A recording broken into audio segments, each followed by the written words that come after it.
Bonjour, je suis Caroline Goulard. J'ai créé 2 entreprises dans le domaine de la visualisation de données. Je travaille depuis plus de 10 ans à créer des ponts entre les humains et les données. Nous sommes ensemble pour un nouvel épisode de The Bridge, le média d'Artefact qui démocratise la culture des données et de l'intelligence artificielle. Aujourd'hui, nous recevons Xavier Perret. Xavier, bonjour. Bonjour Caroline. Xavier, est-ce que tu peux te présenter ? Oui, écoute Caroline, je suis le responsable du cloud Azure chez Microsoft France, donc qui comprend en fait dans ce qui est cloud infrastructure, data évidemment, mais aussi intelligence artificielle.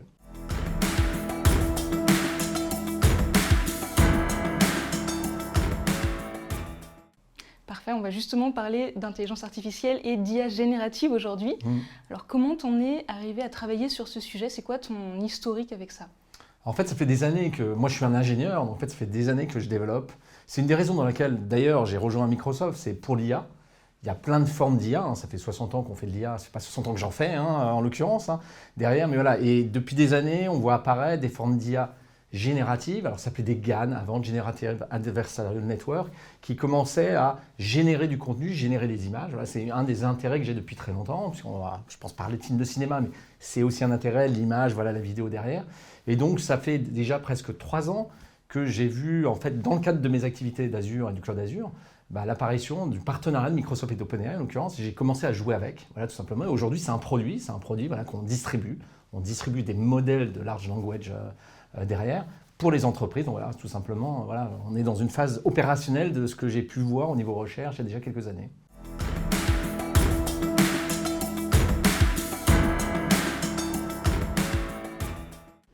Alors justement, tu l'as introduit en parlant de cinéma. Tu as beaucoup travaillé sur les imaginaires que convoquent les nouvelles technologies, en particulier sur leur incarnation dans les films, au cinéma. Alors justement, ces IA génératives, quel imaginaire ça convoque d'après toi et comment cet imaginaire-là, ça se confronte à celui du monde de l'entreprise ?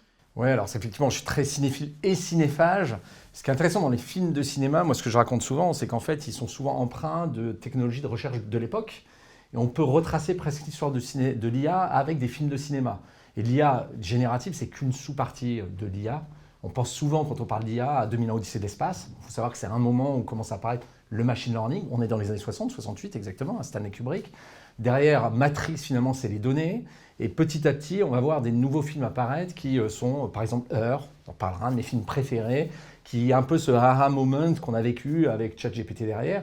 La difficulté de tous ces films, c'est qu'ils vont convoquer un imaginaire très robotique, robot.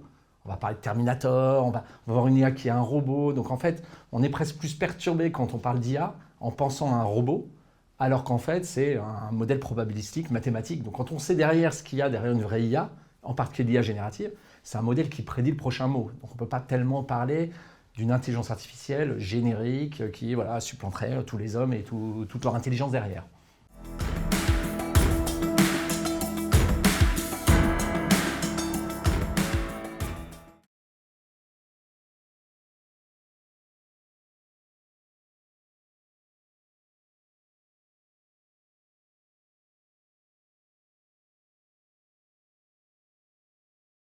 Moi, je pense que ça peut être un frein, puisqu'en fait, d'abord, c'est souvent des films qui sont dystopiques. Il y a peu de films utopiques, c'est moins intéressant que voilà, des films où il y a plein de guerres contre les robots derrière. Et au contraire, je pense que c'est plutôt un frein, puisqu'on va imaginer une IA qui saurait tout faire, qui pourrait nous remplacer, alors qu'en l'occurrence, l'IA générative, elle est plutôt positionnée pour nous faire gagner du temps, pour qu'on puisse passer, on va venir sur la notion de copilote, mais du temps à ce qui compte, c'est-à-dire interagir, mais gagner du temps sur ce qui peuvent être des tâches fastidieuses, derrière, trier mes emails, par exemple, derrière. Et donc, quand on pense à l'IA, si on pense à du Terminator, à Robocop, on peut penser à plein de choses derrière, même HAL, donc le robot de 2001 Odyssée de l'espace, on va l'associer à quelque chose qui est négatif derrière, alors qu'en fait, l'IA, ça fait déjà des années que l'IA est déjà là pour nous faire gagner du temps. Et donc, c'est plutôt un frein dans un modèle de représentation imaginaire qu'on peut avoir derrière. Il y a très peu de films qui puissent nous montrer en fait une IA qui va nous aider au jour le jour. Est-ce que tu as en tête un film qui aurait justement une vision un peu plus positive de l'IA ? Évidemment, en fait, il y en a deux, si on regarde bien. Il y a Her, dont j'ai parlé, donc film de Spike Jonze de 2010, qui est intéressant puisque c'est ce moment de conversation empathique, voilà, émotionnelle, entre quelqu'un qui va tomber amoureux, en l'occurrence, d'un operating system, d'un système d'exploitation. Donc là, on est plutôt dans la sensation, c'est un film très audio d'ailleurs dans l'esprit. Mais j'en ai un autre que j'aime bien, qui d'ailleurs rappelle beaucoup d'évolutions technologiques qui sont en train d'arriver autour de la notion de copilote. C'est dans le film Interstellar. il y a un robot, il y en a même deux, qui s'appelle TAR et TARS derrière. Et d'ailleurs, ces robots ne ressemblent pas à des personnes, c'est une espèce de bras comme ça, qui d'ailleurs qui vont sauver la vie de l'actrice en question, enfin voilà, d'une des protagonistes derrière. Donc en fait, il ne pourrait pas la sauver s'il avait des mains où il ressemblerait à un humain. Et surtout, il y a une scène assez incroyable. Donc ce film, il est vers 2010, où Matthew McConaughey, qui joue le rôle, dit bah voilà, il faut qu'on prenne une décision. Et le robot dit bah voilà la décision qu'il faut prendre. Et Matthew McConaughey dit mais pourquoi cette décision-là? Et le robot va lui expliquer la décision. Et donc c'est un des premiers robots où on voit qu'on a une difficulté associée, qui va finalement expliquer pourquoi il arrive à cette conclusion et proposer des solutions. Donc on est loin d'une image, voilà, d'une IA sur lequel on va combattre contre lui derrière. Et donc ça reflète en fait dans ce film-là pas mal d'évolutions technologiques sur l'IA en fait, autour de la responsabilité, de comptabilité, en fait, de la responsabilité autour de l'IA au sens général du terme.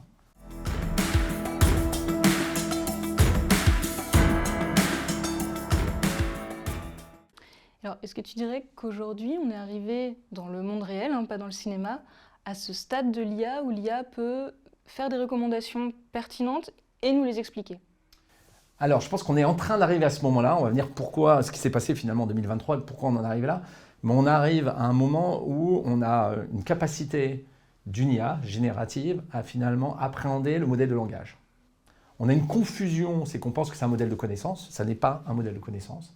C'est un modèle de langage, donc il a une capacité à comprendre, expliquer, détailler, résumer, traduire finalement quelque chose en quelque chose d'autre, un texte en une image, un texte en du code. Et donc effectivement, on va pouvoir interagir avec ce modèle. Donc tout le sujet va être finalement, on a tiré avec ce modèle qui a une compréhension du langage, mais sur la base de quelles données? Ça, c'est un vrai bon sujet ensuite en entreprise.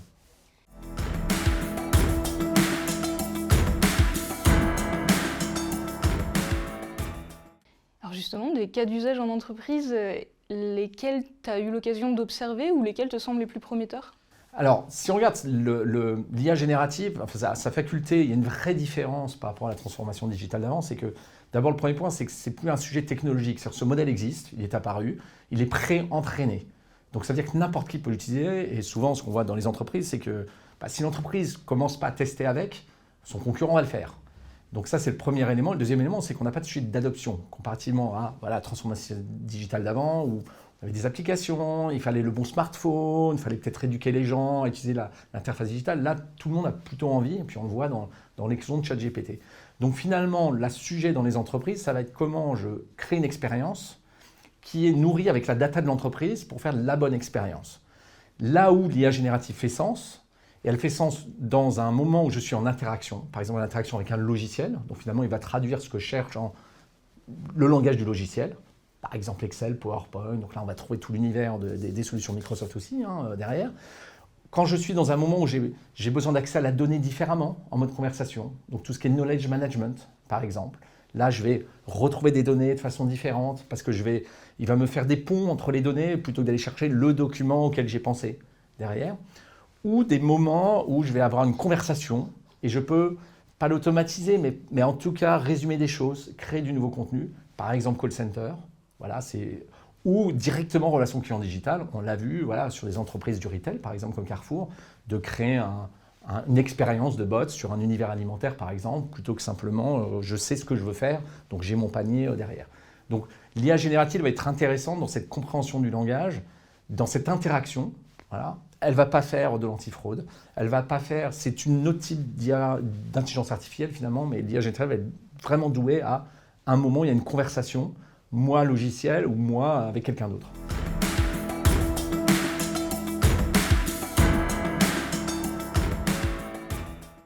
Donc on est effectivement assez loin de la guerre des robots. Exactement. Et du coup, qu'est-ce qui s'est passé en 2023? On a quand même l'impression qu'on a atteint certains points de non-retour. Est-ce que tu dirais ça?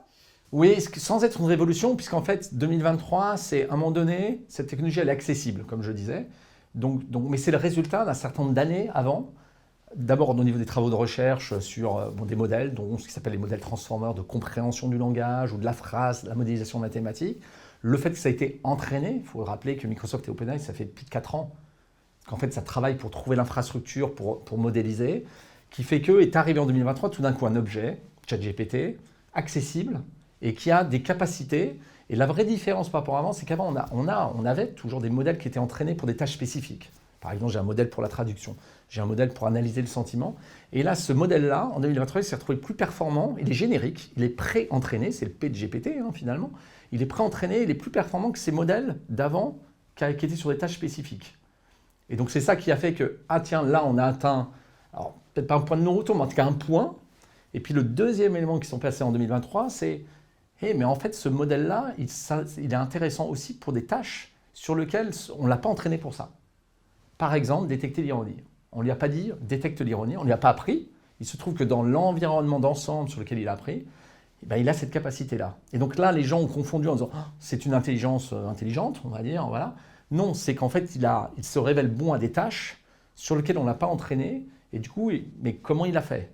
Et c'est là que ça a peut-être questionné au début. Et en fait, on voit qu'on trouve des choses qui commencent à être intéressantes sur des tâches qu'il est capable de faire, ces modèles-là. Encore une fois, en le mettant avec les bonnes données derrière.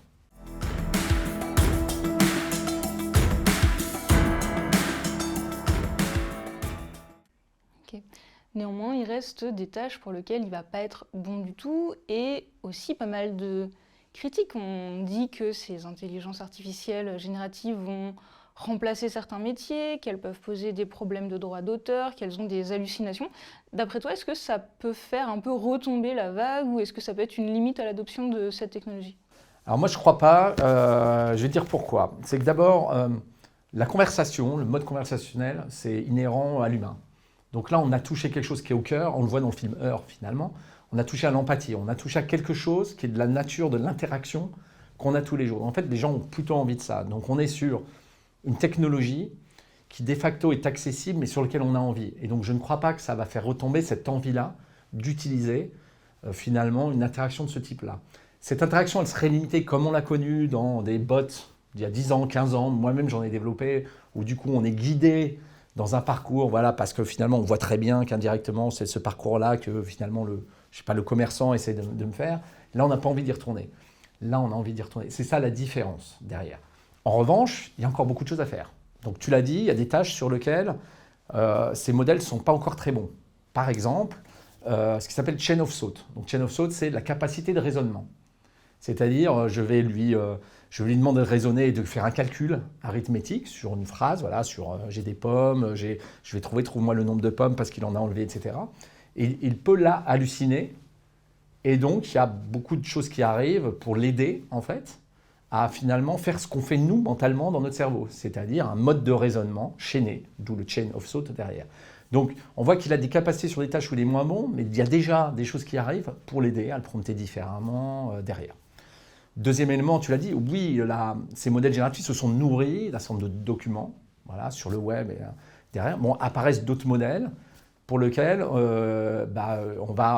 ils vont s'entraîner sur des documents qui sont complètement clairs d'un point de vue IP, donc intellectual property derrière. Il y a aussi des choses où on peut se poser la question en disant les gens commencent à utiliser ces modèles-là, mais finalement, comment je peux faire pour qu'ils oublient certains documents qui étaient protégés? Bon, on va trouver aussi des choses qui sont un peu plus que l'état de recherche pour dire, c'est paradoxal, je vais dire, mais je vais lui faire oublier des parties de ce qu'il a appris. Et donc là, il y a un papier, par exemple, qui vient de sortir en disant comment ce modèle-là, je change un peu ses paramètres pour qu'il oublie Harry Potter. Voilà. Donc, l'histoire, elle n'est pas finie. Et puis, le troisième point sur ces modèles-là, c'est que oui, il peut halluciner. Et là, par contre, il y a déjà pas mal de solutions, parce que comme je disais, ce n'est pas un modèle de connaissance, c'est un modèle de langage.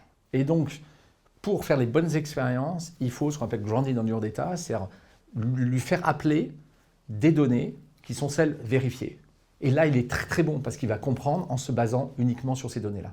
Donc c'est un sujet de responsabilité, c'est-à-dire qu'on est moins sur le quoi, on va être sur le comment, c'est-à-dire les bonnes expériences pour justement répondre aux vrais besoins.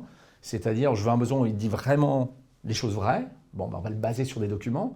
À l'inverse, l'hallucination, c'est une feature, c'est pas un bug. Être créatif, j'ai des use cases, en marketing par exemple, où j'ai envie qu'il me propose des choses un peu innovantes, il me propose un titre accrocheur, il me propose une description différente. Là, je suis plutôt content qu'il hallucine finalement, en tout cas qu'il dévie de ce que moi-même j'aurais fait. Là, je suis content. Par contre, si je suis dans le marketing et que l'IA générative finit par me remplacer, je vais être moins content. Alors, oui, alors je n'ai pas répondu à cette question-là, effectivement. J'ai une conviction aussi qui est que cette IA générative, elle est là pour nous faire gagner du temps et de l'énergie. C'est-à-dire ce qu'on manque le plus dans le monde, enfin dans ma journée en tout cas, moi c'est le temps. Bon, l'énergie, j'en ai pas mal, mais bon, je m'épuise dans la journée. Donc il y a des tâches que je n'ai pas envie de faire. En tout cas, si quelque chose pouvait m'aider à le faire, je serais bien content. Et il y a une espèce de paradoxe aujourd'hui qui est nourri par les fantasmes des films de cinéma, enfin voilà, comme on en a parlé, qui est qu'à la fois, donc il y a une grosse étude de Microsoft qui s'appelle le World Trend Index, qui raconte que dans cette étude, qui est parue il y a quelques mois, en fait, la moitié des gens ont peur que l'IA prenne leur boulot, mais 3/4 des gens, alors forcément il y en a qui sont dans l'autre partie, 3/4 des gens seraient très contents si l'IA lui simplifiait certaines tâches ou les faisait à sa place, pour justement passer son temps à quelque chose de plus productif, ou sa famille, enfin des tâches qui sont plus épanouissantes. Donc on voit bien que ce paradoxe-là, on ne l'a pas totalement réglé. Ce qui est sûr, c'est que ça va dévier certains métiers vers là où l'humain est bon, c'est-à-dire en tout cas la créativité, la bonne prise de décision, la sociabilité, le travail en groupe. Voilà, cet aspect-là est moins peut-être à trier ses mails, qui est peut-être moins valeur derrière dans mon quotidien.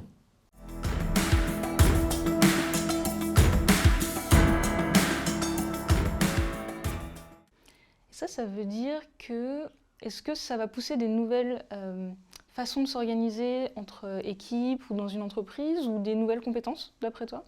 Oui, je pense qu'on va avoir, alors sans être des nouvelles compétences, moi je parle beaucoup de littératie.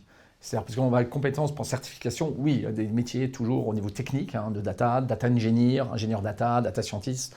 Alors, on va retrouver ces éléments pour construire ces éléments-là.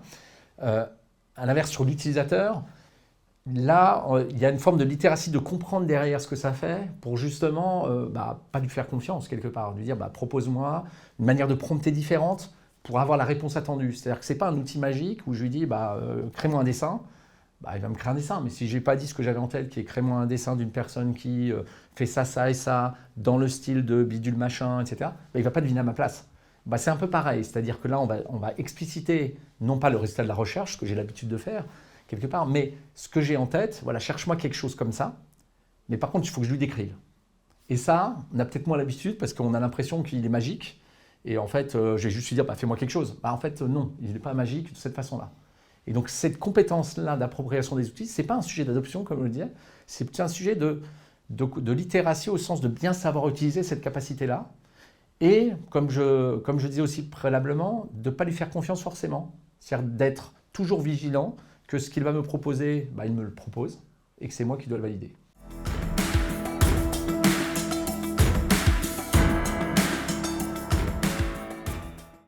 Il y a un regard critique à garder, mais il y a peut-être aussi des garde-fous à mettre en place, parce qu'au-delà de la vigilance que tout à chacun peut avoir, du point de vue de l'organisation, est-ce qu'on peut mettre en place des outils, des règles, des normes qui vont éviter des impairs avec les IA génératives? Oui, alors c'est le framework de responsabilité AI qui était déjà vrai avant en fait, mais qui est d'autant plus vrai sur ce sujet-là, je pense. Il faut rappeler qu'il y a plusieurs principes importants sur l'IA responsable. Évidemment, il y a le accountability, qui est celui qui développe, il doit être aussi une forme de responsabilité, l'inclusion, la sécurité des données, un certain nombre d'éléments autour de ça. Et la réponse, oui, c'est-à-dire qu'il y a à la fois des outils, donc c'est des outils qui doivent permettre de cadrer cette expérience-là. Par exemple, dans le cas du retailer Carrefour, mais dans d'autres cas, on va analyser la toxicité ou la sévérité des requêtes et des résultats des requêtes pour pouvoir dire non, je n'autorise pas. Parce qu'en fait, un message peut être ambigu, c'est peut-être le même mot mais associé à un autre. En fait, ça sort du cadre. Donc il y a d'autres outils AI qui sont apparus. C'est l'outil qu'utilise Bing pour la petite histoire at scale, qui permet d'éviter d'avoir des choses qui seraient de l'ordre du toxique. Donc il y a des outils, et puis ensuite il y a processus. Je pense que c'est d'autant plus important aujourd'hui que n'importe quelle entreprise ait un cadre de responsabilité AI. C'est encore plus vrai parce que ça touche tous ses clients et tous ses employés finalement. Là on est dans un outil qui va être quand même adopté et demandé, à des niveaux différents peut-être, et donc c'est d'autant plus important d'avoir un cadre de responsabilité extrêmement clair. Derrière, celui de Microsoft, il y a 15 ans, pour la petite histoire, il est d'autant plus important aujourd'hui avec l'adoption de ces outils.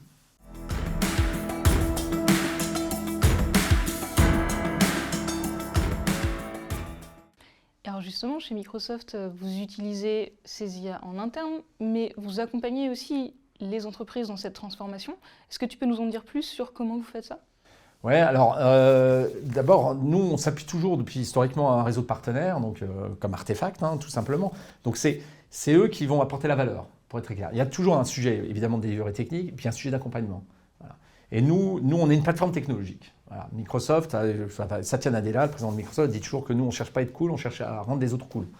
Donc j'aime bien cette idée qui est, en fait, on va encore plus sur le cloud, finalement, voilà, avoir un réseau de partenaires qui eux-mêmes vont travailler ces cas d'école, ces cas métiers. Nous, on n'est pas capable de savoir tous les cas métiers derrière de toute la Terre, du bon impact. Et c'est là où, en fait, on va travailler avec un réseau de partenaires qui a à la fois la compétence technologique pour bien le faire. Je le disais, il y a un sujet d'outillage quand même important. Il y a un sujet de littératie ou de compétences derrière. Et puis un sujet du comment l'adopter correctement dans l'entreprise. Là, on est complètement dans une phase-là. La différence, c'est que ça concerne tout le monde quelque part. Alors à des niveaux peut-être différents, mais ça concerne quand même tous les métiers d'entreprise.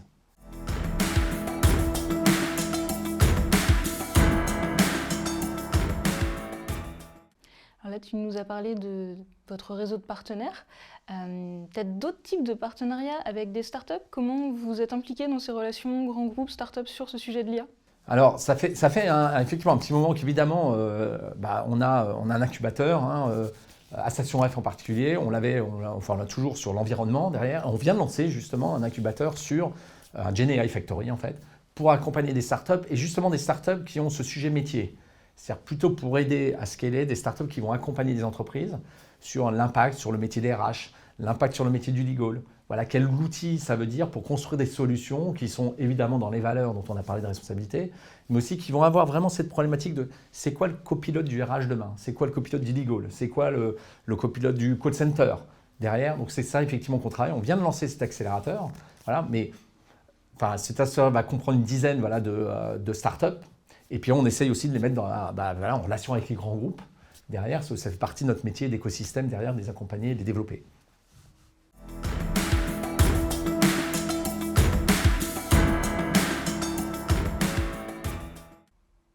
Alors toi, tu es très bien placé pour voir le degré d'adoption de ces technologies, que ce soit chez Microsoft ou avec vos partenaires. On en est où? Alors ce qu'il faut voir, c'est que déjà chez Microsoft, évidemment, on utilise nos propres technologies. On a commencé finalement par la partie développeur, puisqu'on est de l'engineering. Donc c'est vrai que GitHub Copilot, qui est le produit développeur, hein, qui permet de transformer du texte en code, donc d'aider, de documenter de code. Ce produit d'ailleurs, il a été lancé il y a 1 an et demi, avant même la vague GPT, hein, avec les mêmes technologies derrière. Et donc là, on a une vague d'adoption extrêmement forte, surtout évidemment, tous nos développeurs vont utiliser. Donc c'est souvent par là aussi que, j'allais dire, la sphère IT d'une entreprise commence à se poser des questions parce qu'elle a un legacy IT, un legacy data, parce que finalement c'est un sujet un peu technique, les modèles de langage, et du coup c'est peut-être le CTO qui commence à comprendre ça, à se dire il y a peut-être quelque chose à faire pour améliorer le quotidien des développeurs derrière.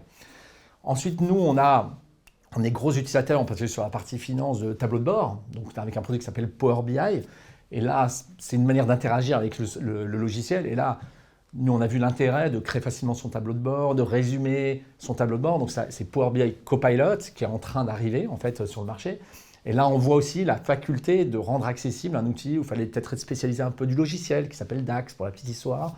Voilà, donc on voit que c'est souvent l'autre patte qui est la partie peut-être finance, peut-être utilisateur du tableau de bord en disant « Ah bah oui, si j'avais ça, je créerais plus vite mon tableau de bord, je pourrais le changer, alors qu'avant, il faut que je change. » Voilà.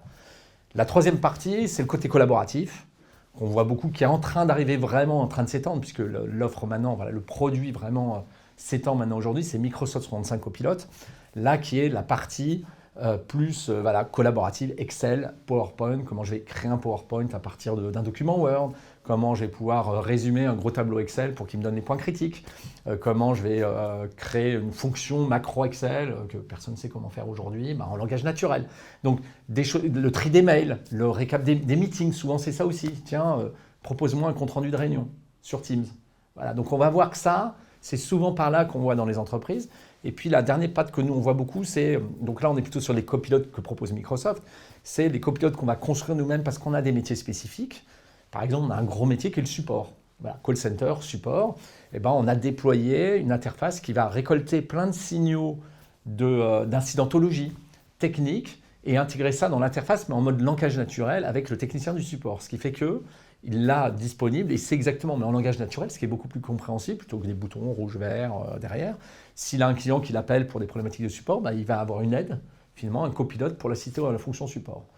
Donc là, on a construit nous-mêmes notre propre fonction, ce que n'importe quelle entreprise qui a un call center pourrait le faire.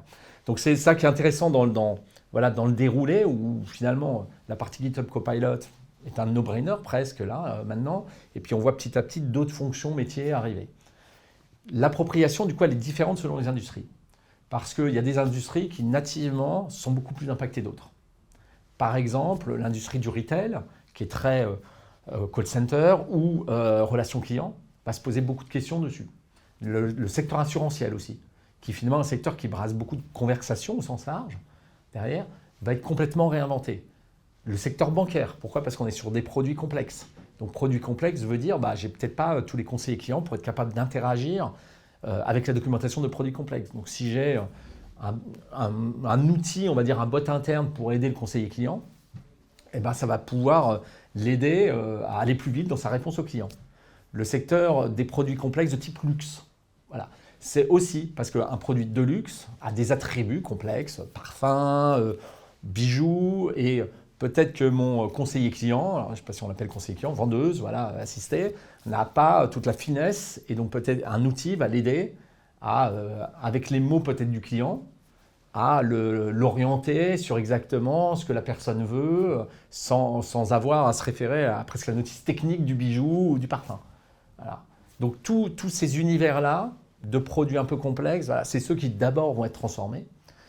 Et ce que je disais avant, tous les produits logiciels, j'ai parlé des produits Microsoft logiciels, finalement nous-mêmes, on est transformés par ça, voilà, tous ceux qui ont un produit logiciel, de RH, de comptabilité, etc., vont être transformés. C'est ceux-là qu'on voit aujourd'hui concrètement, s'emparer du sujet et se dire « Ah bah oui, aujourd'hui, je peux inventer des expériences conversationnelles complètement différentes, améliorer la productivité aussi, c'est vrai, mais aussi recentrer les gens dans quelque chose qui a plus de valeur, par exemple le contact client tout simplement. »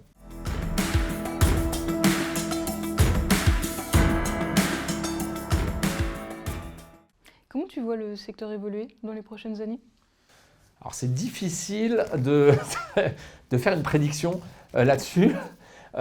C'est comme toujours, je pense qu'on surévalue l'effet court terme et on sous-évalue l'effet moyen terme. Donc ce qu'on vient de se raconter là, je pense que l'impact sur les gens va être progressif, mais va être massif. Et donc je pense que c'est le temps de la progression selon la nature des métiers. Il y a des métiers qui sont plus de l'ordre du knowledge management, qui vont être impactés beaucoup plus rapidement que peut-être d'autres. Il y a des industries, comme je disais, qui sont à réinventer maintenant, d'autres qui ont plus le temps quelque part derrière. Donc je pense que cette partie de phase d'adoption dans le cas d'entreprise, voilà, je pense qu'il va se faire progressivement ou pas, mais il est parti. Ça c'est sûr derrière. Ce qui est intéressant par contre, moi ce que je vois, c'est qu'on va voir apparaître d'autres choses qui moi me passionnent, c'est des développements pour spécialiser les modèles. On en a parlé un petit peu. Aujourd'hui, ces modèles ne sont pas bons à certaines tâches. Et donc, on voit apparaître, donc ça s'appelle AutoGen par exemple, AutoGPT pour ceux qui suivent ça, je vais spécialiser des bots internes, spécialisés sur certaines tâches, et puis je vais les faire, je vais moi interagir avec le bot principal, voilà, et puis il va discuter avec les autres pour faire cette tâche-là. Mais comme les autres sont spécialisés sur les tâches, il va être beaucoup plus efficace. Et ce qui est assez étonnant, c'est que du coup, ils vont converser en fait, quelque part en arrière, pour faire la tâche que je souhaite, qui est peut-être une tâche extrêmement précise. Et donc, on voit commencer à apparaître finalement l'impact de l'IA générative potentielle sur des métiers où moi je ne le voyais pas, pour être franc, la supply chain, parce que c'est une série de tâches et en fait on va voir apparaître des tâches intéressantes où je pourrais améliorer la supply chain derrière sur certaines fonctions de procurement, de supply, etc. via des bots spécialisés, le bot procurement, le bot supply, etc. derrière. Et donc je pense que même des métiers on n'imaginait pas, derrière être réinventés par la générative, je pense que dans les 3 à 5 ans, on verra de plus en plus de cas d'école de ce type-là. Donc, un autre exemple qu'on est en train de développer, à titre d'exemple, c'est dans l'environnement. Donc, il y a une directive qui s'appelle la CSRD qui impose qu'on explique son scope 3. Donc, le scope 3, c'est celui l'impact carbone de mes fournisseurs. Bon, on a des groupes qui ont 10 000 fournisseurs, tout petits, parce que vous avez par exemple un groupe de luxe, et donc plein de petits fournisseurs. Et donc, ce groupe demande à ces 10 000 fournisseurs, dites-moi, remplissez-moi ça, ça, ça et ça. Bon, un fournisseur, alors pour faire très... je suis savoyard, donc je peux le dire. Le savoyard va peut-être pas répondre comme l'alsacien, qui va pas répondre comme le breton. Voilà, par exemple, bon, sans dire ça, mais la nature des métiers derrière. Et donc, du coup, l'IA générative va être utilisée pour unifier, c'est un peu comme dans les conventions de code, documenter correctement pour que, à la fin, l'estimation du scope 3, qui est l'engagement réglementaire, soit le plus abouti possible. Alors qu'avant, je ne sais pas comment on aurait fait, parce que chacun répond différemment avec ses mots, avec ses manières de faire. Donc on va arriver dans des fonctions ou des processus auxquels finalement dépassent largement ce qu'on vient de discuter sur ce qu'on commence à voir, c'est-à-dire le knowledge ou la relation client, voilà, avec ces bots spécialisés derrière tout ça. Donc je pense que c'est un enjeu assez intéressant qu'on va voir dans les prochaines années.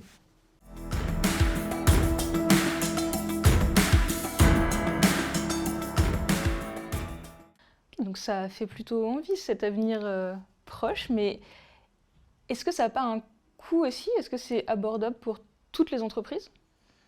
Alors en fait, ce qui se passe aujourd'hui, effectivement, c'est que l'entraînement de ces modèles coûte très cher et très long, très coûteux.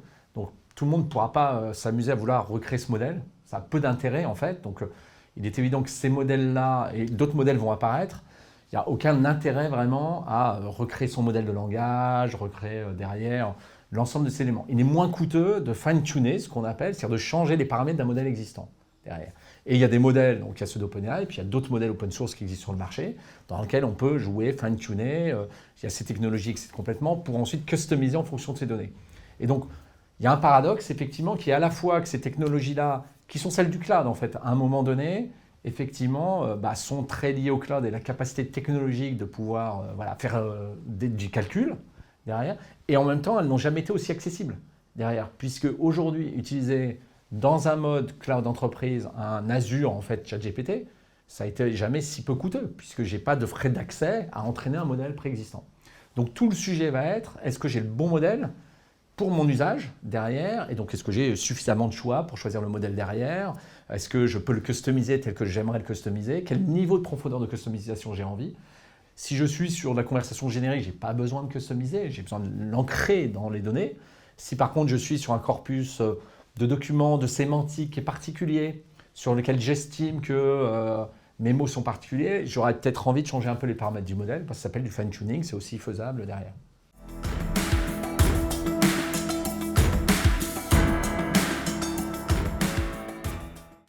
Et là, on a parlé du coût, mais en termes de sécurité, est-ce qu'il y a des partis pris en termes de modèles? Justement, la sécurité peut jouer un rôle là-dedans? Oui, complètement. Je pense que il y a une confusion sur l'OpenAI en tant que tel et le produit de ChatGPT, qui est un produit finalement consumer derrière, et ce qu'il fait, ses conditions générales de service, la façon dont il opère son service, et puis ce que nous, on va fournir au sein de Microsoft, qui est un environnement d'entreprise, c'est-à-dire que je vais déployer ce modèle, donc modèle générique, pour que l'entreprise puisse l'utiliser, c'est-à-dire que les requêtes, les résultats du requête vont être complètement sécurisés, on est dans un environnement cloud. Elles ne vont pas nourrir le modèle fondationnel, c'est-à-dire que ces requêtes ne vont pas être utilisées ensuite pour réentraîner un futur modèle. On est dans un environnement cloud classique, je mets mes données dans le lieu que je veux. Par exemple, si je veux du GPT-4 Azure, je vais choisir la France ou la Suède, par exemple. Si je veux utiliser GPT-3, c'est Western Europe. Si je veux rester en Europe, donc on a des engagements, je choisis une zone Europe, et du coup, toutes les données et les métadonnées vont rester en Europe. Donc c'est ça qui fait qu'en fait, on peut aujourd'hui utiliser ces modèles dans un environnement entreprise complètement compliant, et d'ailleurs qui bénéficie de facto de toutes les zones de compliance du cloud. C'est-à-dire j'ai un use case santé, par exemple. Je vais vouloir être ce qui s'appelle HDS, à titre d'exemple. HDS, c'est un niveau de certification de santé. Il se trouve que je peux utiliser GPT-4 en France. Ce data center et cette région est compliance HDS, et donc par transitivité, en fait, le service GPT-4 Azure en France est HDS, donc je peux très bien l'utiliser de cette façon-là.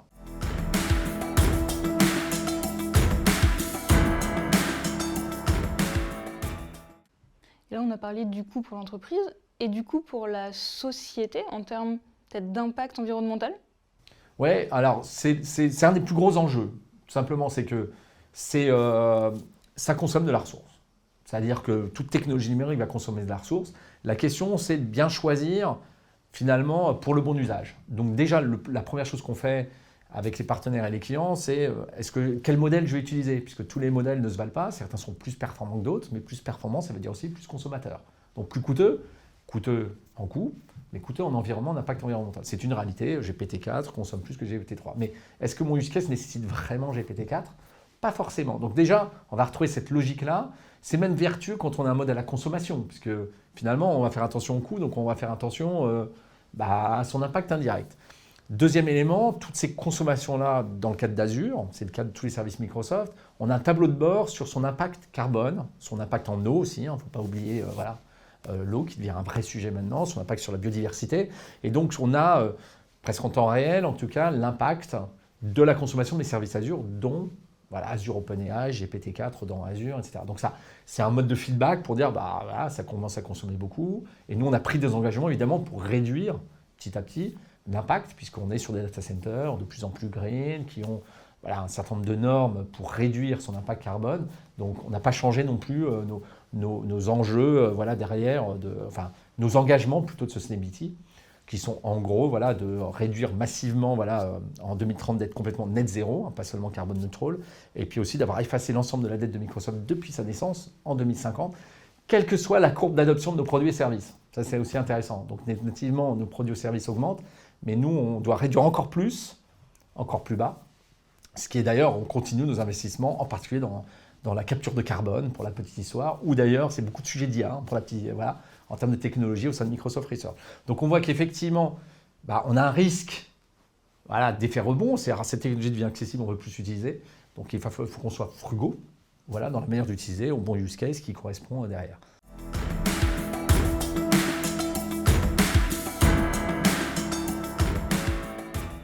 Et alors, si on veut aller plus loin sur ces sujets, quels livres, films, documentaires, conférences tu recommanderais ? Alors c'est difficile parce qu'en fait, ça foisonne. Ça foisonne de partout. Moi, je me nourris pas mal, mais je ne peux pas totalement le recommander. Ça dépend du niveau de technicité. Mais des papiers de recherche qui sortent, qui sont assez accessibles en fait quand on regarde. Je disais, on vient de sortir un papier sur comment on fait oublier un modèle de langage de Harry Potter. Voilà, donc ça c'est parlant, c'est ce qu'ils ont essayé de faire pour ne pas retrouver effectivement éventuellement des éléments qui seraient de l'ordre d'Harry Potter. Donc je me nourris beaucoup de choses.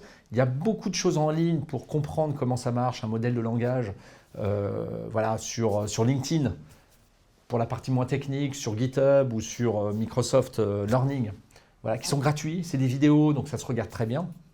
Pour ceux qui veulent aller plus loin, il y a pas mal de choses qui sont sur Coursera aussi derrière. Et après, mais c'est dans un autre domaine que je voudrais recommander un livre parce qu'il exprime assez bien, je pense, ce qui se passe aujourd'hui et surtout la façon de réagir, qui est un livre de Nassim Taleb qui s'appelle Antifragile, qui est une notion que j'aime bien, donc et qui est à peu près ce qui se passe sur la manière pour l'entreprise de réagir face à des phénomènes imprévisibles. Nassim Taleb, en fait, c'est pas un data scientist, mais c'est un ancien trader qui est devenu un peu philosophe, qui a écrit des livres assez gros, qui a écrit un livre assez connu qui s'appelle Le Signe Noir, qui était la capacité, en fait, ça compte moins de pouvoir prédire un événement imprévisible, puisqu'il est par construction imprévisible, que de pouvoir être capable d'avoir une organisation adaptée pour y répondre. Voilà. Et donc, antifragile, c'est sa notion du contraire de fragile. C'est-à-dire fragile, c'est j'ai un objet, j'ai un verre, et je le fais tomber, il casse. Antifragile, c'est je fais tomber l'objet, et en fait, il va se nourrir de ça, et au contraire, se renforcer. Ce qui n'est pas pareil que la résilience. Et cette notion-là, c'est un peu ça sur l'IA générative. C'est-à-dire finalement, c'est un phénomène peut-être imprévisible qui arrivait, personne n'avait imaginé, même si en fait, il y a pas mal de travaux de recherche qui arrivaient. OpenAI, ça fait quelques années déjà que ça commence à arriver, mais tout le monde a découvert comme si personne ne se souvenait. La vraie question, c'est est-ce que mon entreprise est adaptée d'un point de vue organisation, COMEX, évolution des organisations pour réagir face à ça. Et c'est là où il y a, je pense, un énorme chantier organisationnel des entreprises sur comment je réagis par rapport à mes métiers, comment je m'empare de ça, comment j'ai une infrastructure IT ou autre pour changer mes processus derrière de manière assez rapide, adaptée, quitte à changer ensuite après, suivant ce qui va se passer. Personne ne peut prédire totalement comment ces modèles de langage vont apparaître, ce qui va se passer. Mais ma question, c'est comment mon entreprise, elle s'adapte. Voilà. Et Microsoft a un bon exemple où peut-être qu'on l'attendait moins sur ce sujet-là depuis quelques années, et puis tout d'un coup, en fait, beaucoup de choses ont été faites. Et il y a un moment donné, un peu fondateur, où il y a 4 ans, Microsoft a investi 1 milliard dans OpenAI, mais personne n'a vu passer. Et donc ce pari-là, technologique, financier, c'est un peu ce que raconte Nassim Taleb, c'est je fais un pari sur quelque chose. On a plein d'autres modèles de recherche, je fais d'autres choses, et il se trouve que celui-là porte ses fruits. Bah, c'est ça en fait, c'est comme le trading. Là, il y a eu quelque chose qui s'est passé sur celui-là, on a mis des ressources, on a mis beaucoup de moyens. Et donc c'est un bon exemple d'antifragilité pour moi. Donc j'encourage un peu une réflexion au sein des entreprises. Par rapport à ce qui se passe, il y a générative qu'on ne peut pas totalement contrôler. Moi, je suis directeur d'une entreprise, CEO d'une entreprise. Comment je réagis par rapport à ça? Donc le sujet est plutôt comment je m'adapte, comment mon organisation s'adapte, comment je me fais accompagner pour adapter mes métiers à ce qui est de toute façon un changement massif dans la façon d'opérer nos processus en interne. Super intéressant. Moi, je vais recommander ton propre livre, Au secours, ma vie se digitalise. C'est le titre. Ouais. Et c'est un livre qui va justement faire le parallèle entre nouvelles technologies et cinéma. Très intéressant. Oui, c'est un livre où on voit sur des vieux films, effectivement, que beaucoup de choses des technologies qu'on vit tous les jours, en fait, ces réalisateurs avaient capté les angoisses, les aspirations du moment. Et donc, quand on les regarde maintenant, et je les encourage à les regarder, on note des choses. Alors, il faut se remettre dans l'esprit de l'époque. Parfois, ils sont un peu datés. Mais finalement, ils expliquent assez bien des choses qui étaient à l'état de recherche à l'époque et finalement qu'on vit un peu au jour le jour derrière. Xavier, merci beaucoup. Merci Caroline. J'espère que cet épisode vous a plu. On se retrouve très bientôt pour un nouvel épisode de The Bridge.